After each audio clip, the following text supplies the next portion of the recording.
আপনারা একটা জিনিস স্বাভাবিকভাবে চিন্তা করেন যে জাতিসংঘের কাজ কী? কোনো রাষ্ট্রে অশান্তি হলে সেখানে কি শান্তি শৃঙ্খলা রক্ষা করা, এদের মূল মূল কাজ তো এইটাই।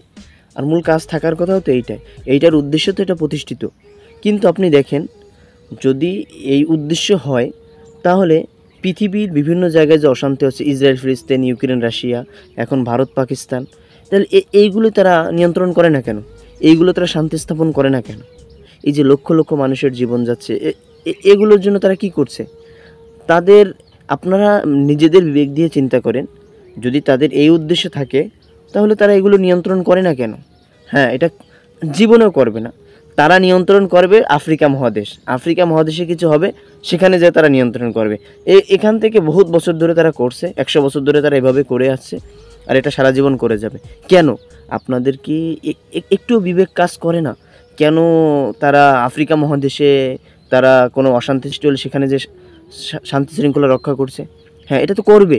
কেননা আপনি দেখেন, আফ্রিকা মহাদেশ পৃথিবীর ভিতরে সবথেকে সমৃদ্ধশালী একটা রাষ্ট্র, যেখানে সোনার খনি, তেলের খনি, হীরার খনি, গ্যাসের খনি, এমন খনির অভাব নেই, এমন কিছুর অভাব নেই সেখানে। কিন্তু তারা সবথেকে গরিব এবং অসহায়, তাদের থেকে এগুলো লুট করে নেয়, তাদের নিজেদের দেশের ভিতর অশান্তি সৃষ্টি করে এই জাতিসংঘ, ইউনাইটেড নেশনস।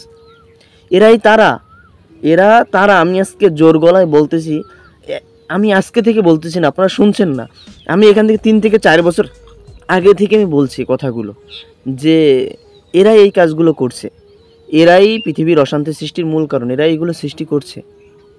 এরা মিশনের নামে ওইসব দেশে পাঠায়, ওইখান থেকে যে সোনার খনি, তেলের খনি, হীরার খনি, খনিগুলো লুটপাট করে।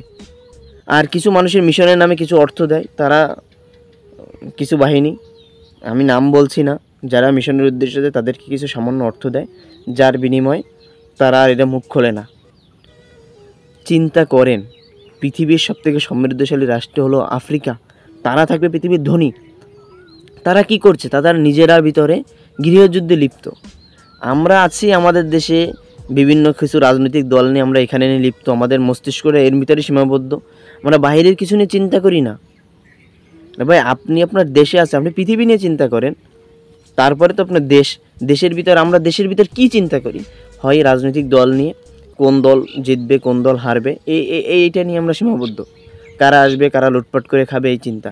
কিন্তু আপনি পৃথিবীর দিকে তাকান, এর সব কিছুর মূলে রয়েছে জাতিসংঘ।